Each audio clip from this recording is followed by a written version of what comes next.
Hi, everybody. Dr. Nayo again, your wellness doctor here with Rupa Health University. And so we're going to talk today about peptide therapy and how just to understand what peptides are, because you may be hearing more about them, and just some background information that you can speak with your functional medicine provider about. Specifically, today we're going to focus on peptides for longevity. Now, with that said, I want to start by centering ourselves into the present moment. A lot of you all who have worked with me personally know that this is one of the first things that I do either before seeing a patient or if appropriate, I'll do it in the visit with a client if it's relevant. So this is called heart-centered breathing. So I just want us to take a moment and close our eyes and center our attention at the center of our chest. And then I want you to take a nice, easy, deep breath in and out. Now focus your attention at the center of your chest and trace that breath in and out while keeping your attention at the center of your chest. Now do that and bring in a memory or an experience that you'd like to have that brings a smile to your face while focusing at your center of your heart center in the center of your chest and tracing your breath at your heart center. So in and out, and bring that memory into your mind.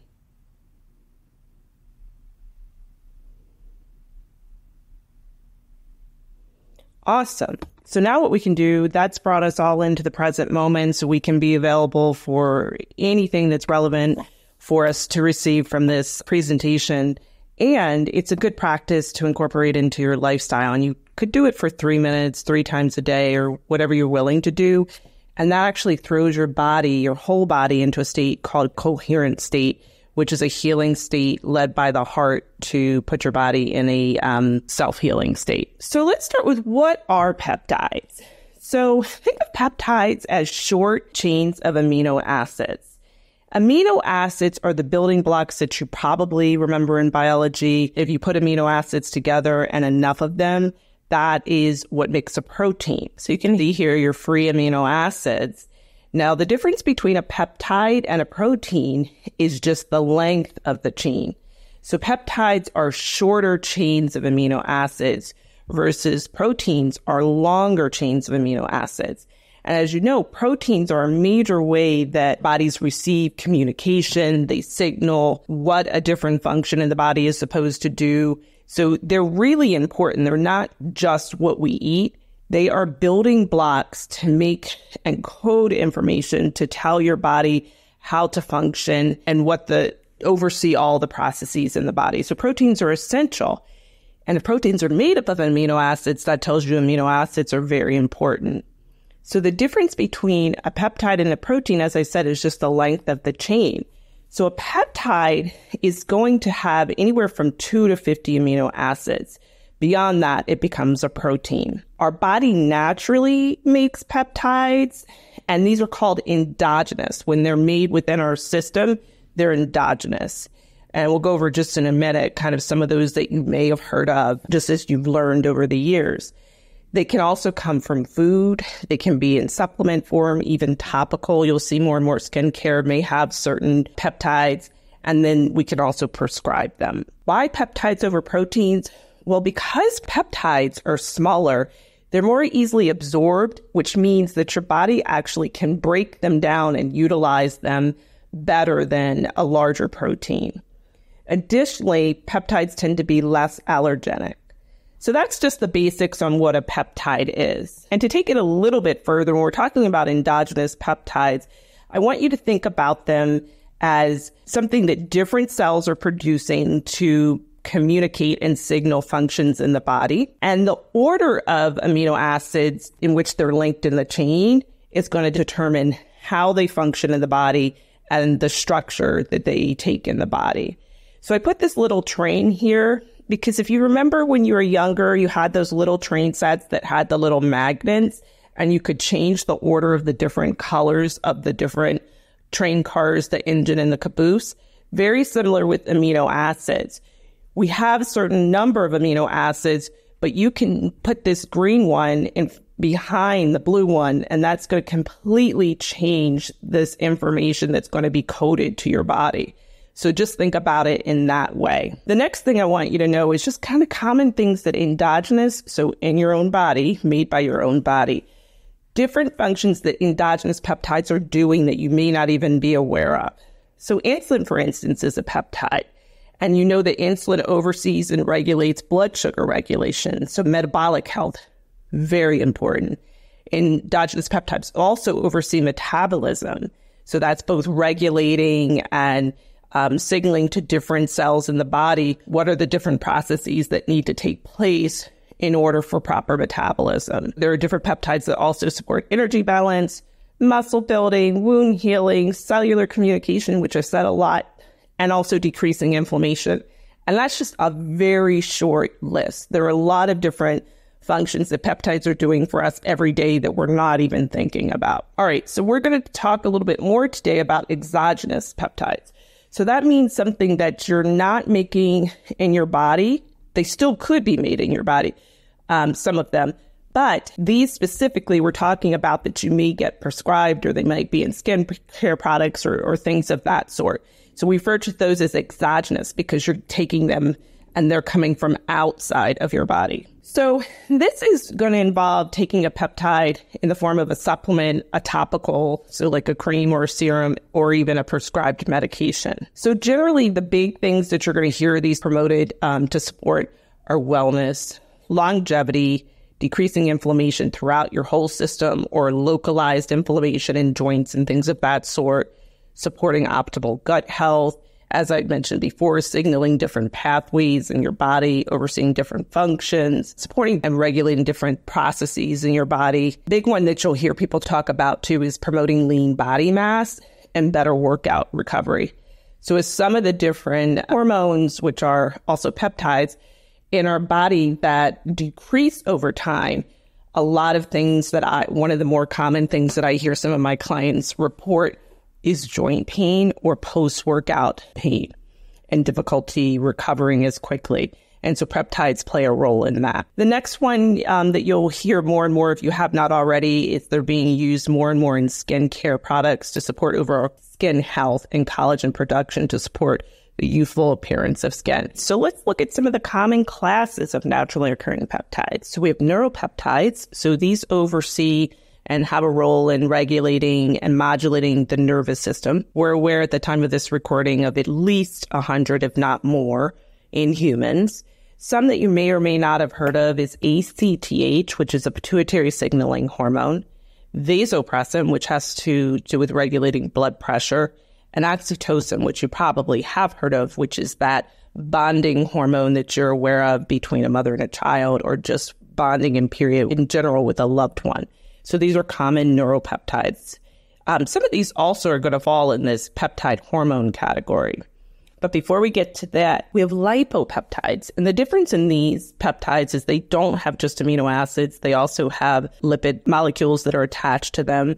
And so these are generally produced by microbes endogenously, so in your body. And they have antimicrobial properties. So that means that they can help support the immune system in response to viruses, bacteria, fungi. And then they also have what's called an immunomodulatory effect, which means it helps to regulate the immune system.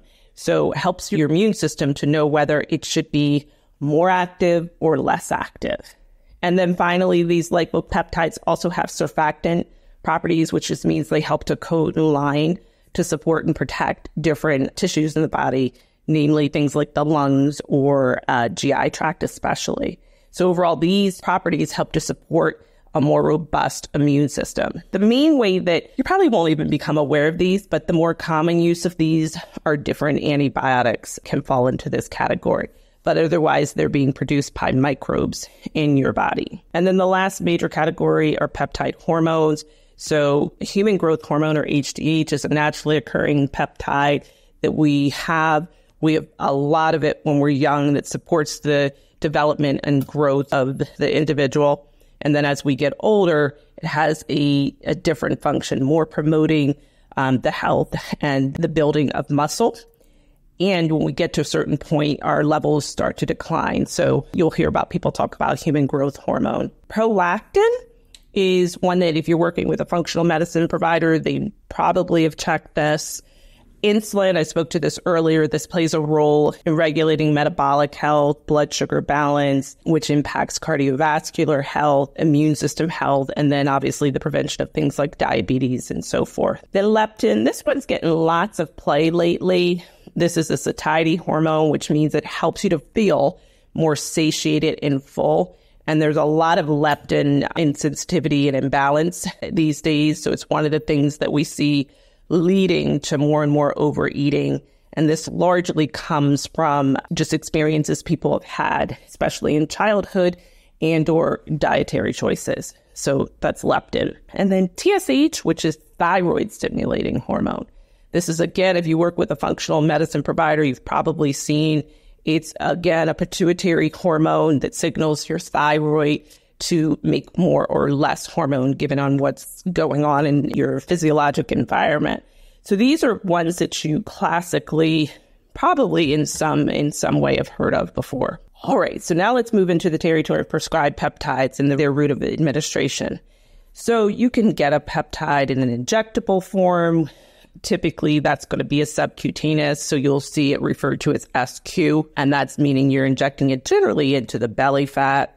There are also some that are oral, so they would be in a capsule form. There's really just one that we largely do that way, and I'll hit that when we get to that particular peptide. And then we have nasal administration. So that's when you would use a nasal spray that contains the peptide in each nostril. And then we have creams or topicals, so applying them depending on if it's something we're using for skin health or if it's something that you're using for hair. That's one other route of administration. But by far, probably the more common form is injectable, unless, like I said, you're working on skin health. The route of delivery really is going to depend on the stability and the bioavailability of the peptide. So some peptides are not going to necessarily survive the GI tract environment. So that's why a lot of them are either injectable or topical or even nasal. So largely, there's one that we'll hit on that can survive the GI tract that we'll speak about. All right, so what are some of the top peptide indications that you'll hear folks using peptides for? So we have skin health, so just the appearance and look and vitality of skin itself, and especially collagen production. Optimizing weight, supporting lean body mass, so helping to build and maintain more muscle, and then supporting workout recovery, which is meaning less sore muscles, sore joints after you work out. We also have some that support soft tissue injury repair. So that's a common use. Brain health and cognitive function is another one. And then just in general, decreasing inflammation, whether that's systemically in the GI tract, joints, or just a localized soft tissue injury. Gut health is a huge indication or reason if we have a disturbance in the GI tract or an autoimmune disease, which starts largely with stress. And in the GI tract, we'll often use, or at least in the past, I have used peptides for gut health. Sleep optimization is another thing that we'll hit on with some of the peptides. And then just in general, overall health and vitality and longevity is some of the reasons that people will seek out the use of peptides. Now, this environment is ever changing. So depending on when you're listening to this, it could be even different from when I'm speaking now. So to really understand what peptides are available now, you really want to work with a functional medicine doctor who really knows the terrain. So again, prescribed peptides, we're talking about exogenous peptides. These are regulated by the FDA. Anything that is classified as a biologic, and this includes certain peptides like growth hormone, etc., they cannot be compounded if they're classified as biologics. Some of the peptides that I'm going to go over may not be available because they may not be compounded. So again, that's why you want to work with a functional medicine provider to know what is actually available. And then it's important that you don't seek out sources of getting peptides that are not, coming from a trusted prescription provider and you're knowing where that peptide is coming from. And I say this because I actually have heard of people getting them from less reliable sources. And a lot of times what is being touted in that peptide is not actually what the client is receiving. And you really want to know if you're trying to do something that's actually to support wellness, you really want to make sure you know where you're getting that peptide from. All right, some of the longevity peptides that we can speak about, and you can work with your functional medicine provider to see what's available for you. The first one is smorelin. Some will say it's simorelin. I say smorelin, and then impremorelin. And then it's usually these two peptides are paired together. So impremorelin and CJC-1295, BPC-157. And then these most people have heard of as pharmaceutical drugs at this point, semaglutide and tirzepatide, GHK-Cu or Cu, and then thymosin alpha-1. So these are some of the peptides you'll hear people talk about in the longevity space. All right, so the first one that we're going to talk about is smorelin. So this is one that I became aware of probably like 15 years ago or so. This is a 28 to 29 amino acid peptide. It is what we call an analog of growth hormone releasing hormone. So what this means, it is a peptide that supports the signaling of your pituitary gland in your brain, telling it to secrete more growth hormone in response to that peptide. So as a result, it's called a growth hormone releasing hormone because it's not growth hormone itself. A lot of functional medicine doctors just never got in the space of prescribing human growth hormone for a variety of reasons. So when this came into the space, this was something that was helpful. So additionally, one of the ways early on that we could track how well smorelin was working or not is looking at the IGF-1. This is a surrogate marker of growth hormone. You see this done less and less, especially with some of the newer peptides, but this was a marker of how well this medication was working to support a person in actually secreting and producing more growth hormone. The mechanism of action, I kind of went over. The main way that this is done is it's injected subcutaneously. So SQ, again, is subcutaneously at that time on an empty stomach. So this is a pretty classic, tried and true peptide. So what are some of the possible benefits? So the ones that I'll say that I heard the most from my clients when I was using this was increased lean body mass, helping a person to build more muscle. And this particularly becomes more challenging in folks when they're 40s, 50s, and on. So it helps us to build more muscle. So it promotes more lean body mass. It supports lipolysis, which means the breakdown of body fat, and then overall supported energy and strength. It's also supposed to help with wound healing, supposedly cardiovascular immune function. I didn't really see this as much, but that is a possible benefit. I definitely heard from folks that it supported their sleep quality, and then bone mineral density is also a benefit. As I said, increasing IGF-1 was one of the first ways that we monitored how well that peptide was working. Now, one of the newer peptides, and when I say new, it's not like yesterday, but over the last several years that folks have been using are a combination, and it includes impremorelin and CJC-1295. So this is a combination of two peptides that work together synergistically to have a better effect, or people have better effects or efficacy. So the first one in this combination is impremorelin. The mechanism of action for this is it basically tells your body, your brain again, to secrete more growth hormone. So it's not growth hormone, but telling your body to do so. It also has activity on the ghrelin receptor. And why both of these together are important is that we don't see as much stimulation of hunger when you use this newer form of peptide. So that's kind of what impremorelin is doing.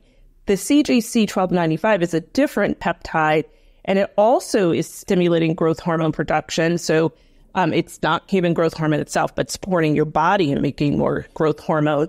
But what this is touted to do more than some of the other growth hormone releasing peptides is that it's giving you more of a steady state increase of human growth hormone and IGF-1.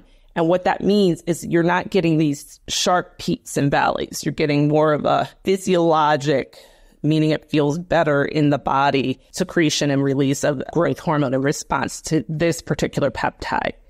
Additionally, CJC-1295 apparently does not support the increase of prolactin as much. It also supports more fat loss and protein synthesis. So overall, going to support lean body mass as well. So the more that you have longer growth hormone releasing stimulation, as well as a pulsatile release of growth hormone, that physiologically feels better. So it just means in the body, that feels a little bit better and less artificial, maybe it is a better, or forced. Feels more natural to what we would naturally do if we were younger and have more growth hormone. So this combination of these two peptides is something that I definitely used a lot with my clients in the past. So when I kind of separate, they're pretty similar outside of what I just said. But again, very similar to Smorelin, which I just spoke about. But Ipamorelin helps to break down body fat, support collagen production, overall promote lean body mass. So that means that you have more muscle and let go of fat. So overall, your body is leaner. Again, sleep is supported. Energy and endurance tend to be really supported with this peptide. There's some evidence that it can support cellular repair. The IGF-1, we didn't see this, or I didn't see this as much in my practice with these peptides, but we definitely had a clinical response. But I didn't see as much of a steady increase of the IGF-1, but we did get from our clients that it worked really well, or I received from my clients that it worked well. And then less appetite stimulation, as with some of the older peptides that support lean body mass like Smorelin, and less stimulation of cortisol, prolactin, and aldosterone. So we don't want overstimulation of any of these because it's just throwing the body out of balance. So CJC 1295, possible benefits include increased protein synthesis, which is very important when we're trying to build muscle. Also is going to support lipolysis, so the breakdown of body fat, support sleep. I've also seen it to really support injury or soft tissue recovery, so that soreness or joint pain after workouts, been very helpful for that. I've also seen it really help with increasing one's energy and lean body mass. So you'll see there's some overlap between the Ipamorelin and CJC 1295, but they work best together synergistically. So as I was saying before, they typically are prescribed together in my experience, but they can be prescribed separately. Typically, they're injected at bedtime on an empty stomach. And when I was prescribing it, I had my clients inject it nightly, 5 days on, 2 days off. But I've seen other providers do it maybe 30 days on and then take a week break and then go back on it. So you will see varying dosing schedules with different providers, but it is an injection nightly. All right, so now we move on to BPC 157. So this may be one you've heard of because it's getting a little bit more press. This is a 15 amino acid peptide. So it gets its name because it's a partial sequence of body protection compound, hence the name or the acronym BPC. It was discovered and isolated from gastric juice, which is the special juice that's produced by the stomach, which is important for digestion. It's been found to support healing of soft tissues, wounds, support immune system health, and overall gut health. Typically, this is the one that can be prescribed orally. Typically, when I was prescribing it, I was prescribing it daily in the morning for 30 days at a time, and then sometimes for a period of 3 months, depending on the client. And that was more to leverage the effects that it was going to have on the GI system and immune system. So give better GI and systemic effect to support healing in one system. It can also be injected subcutaneously nightly, again, for up to 30 days or longer, depending on how a provider is cycling it. And that generally is if you were going to be using it more for soft tissue injury.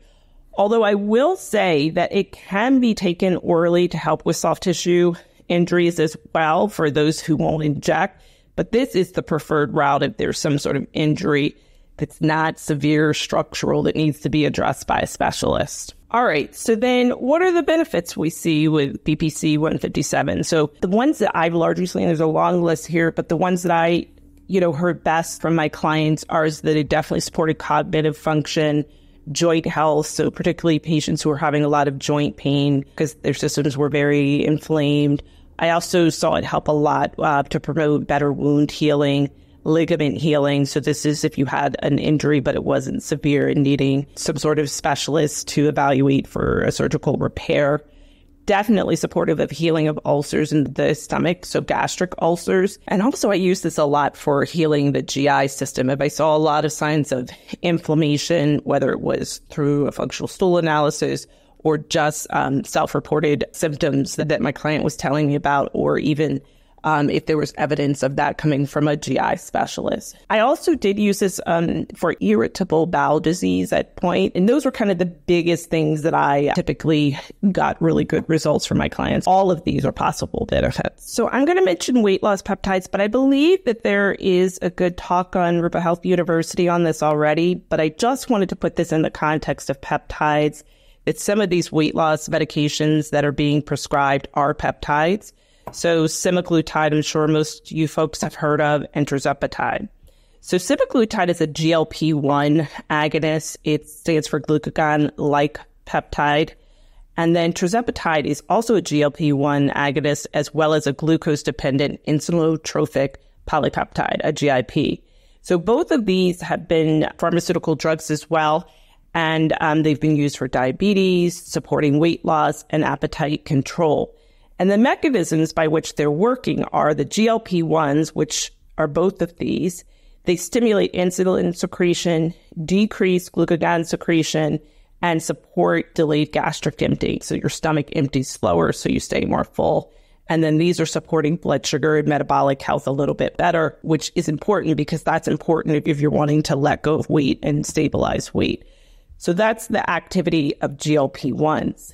GIPs stimulate insulin secretion postprandially, which means after you're eating your meals, when your system is flooded with, possible glucose from whatever you took in, you want insulin to be around in order to be able to deal with that blood sugar.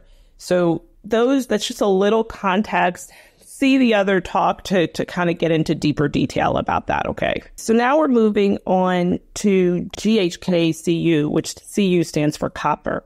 So GHK-Cu or copper is a tripeptide, which means it has 3 amino acids. So glycol, histidine, and lysine are the 3 amino acids, hence GHK. It's naturally occurring in human plasma. It's also been isolated from saliva and urine. What has been seen is that the GHK levels in an individual may decline with age.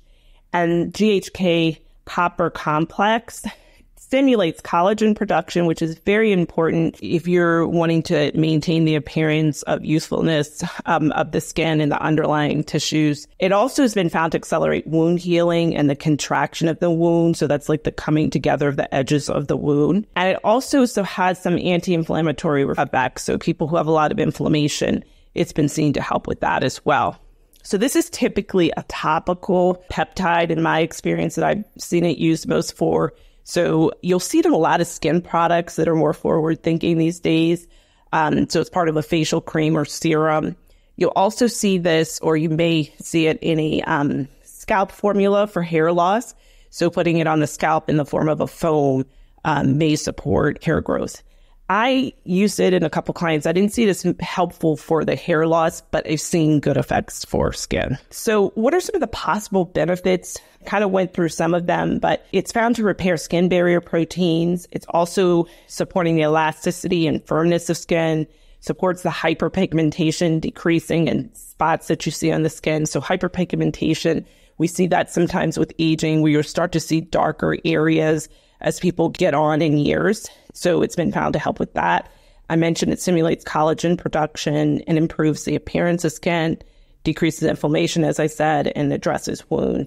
Theoretically, it increases hair growth and follicle size. I didn't use it a ton, in all fairness, on the scalp, but the few times I did, I didn't see major response. But that is something that can be in hair products. And it's usually going to be not just something you buy over the counter, but something a little bit more specialized. All right, this one I just wanted to mention because it's spoken about a lot.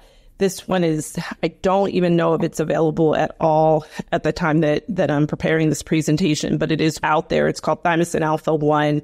It's a 28 amino acid peptide. It's largely used to support immune system health. And the way that it's working is by helping to modulate. So remember, modulate is not necessarily increasing. It could be appropriately increasing or appropriately decreasing an immune response. And thymosin itself is a small protein that is actually made in our thymus gland, which is right here. It's right on top of the heart center. And the thymus is important because thymosin is produced in that gland, and it's a small protein that stimulates immune protective T cells. And so T cells are one aspect of our immune system. So it has been used to support immune health. It's often, when it was more widely available, injected subcutaneously for 30 days. And again, different functional providers did different protocols. And it also has an intranasal preparation. Again, this is not one that I've seen to be readily available, but that could be different. So the possible benefits, I kind of hit on some of them, but it's been used in chronic fatigue to support autoimmune functions. So somebody who's got like a Hashimoto's or Graves or something like that, because it helps to modulate the immune response, it was used in autoimmune disease. Also has some antimicrobial properties, being protective against both fungi and bacteria. Also has a role in protecting against oxidative damage. So this was another one used for longevity because oxidative stress or damage with the production of free radicals in one's body from chronic stressors, that's a big hallmark. It's one of the major hallmarks of aging. So this was one thing that helped to address that. It is also, or it was when it was more widely available, used as a component of the treatment of Lyme disease, and it may help to eliminate unhealthy cells. So I wanted to put this in here because it's spoken about. As I said, when I was prescribing peptides, this was not available at the time that I was prescribing them. So the thing that you want to be aware of is that your functional medicine provider is really going to be able to let you know what's available and what route of administration is going to be the best, depending on what the peptide is, how long to utilize the peptide to see an effect and to be able to gauge, is the peptide actually supporting you or not, and pick the appropriate peptide or peptides for you to support whatever your wellness goal is. So your functional medicine doctor definitely has, key insight, is looped into what's the latest in terms of what's available for peptides and what's the best fit for you. So thank you, and I hope you enjoyed this talk, and be well, and see you soon. Welcome to Rupa Health, the best place to order, manage, and track results from over 30 different lab companies in one single place for free. It's going to take you under 2 minutes to sign up, and you can order any functional medicine lab for your client in under 30 seconds. Let me show you how it's done. So here's our beautiful interface. I'm typing in the name of my client, selecting the lab that I want to order for them, and hitting send. From there, Rupa and their amazing team handle the rest. They email the client, collect payment, and even offer an interest-free 3-month payment plan. We've also built the world's largest library of information about chronic health conditions, the lab tests that can help you find the root cause, and the evidence-based interventions that you can use to help people heal from them. It's called the Rupa Health Magazine. There, we have in-depth articles about almost any health condition you can imagine. And we give you step-by-step protocols that other clinicians have used to help their clients heal and that are verified by evidence-based sources. You should totally check it out, and it'll transform your practice. And we can't wait to see you. So make sure you sign up today at rupahealth.com.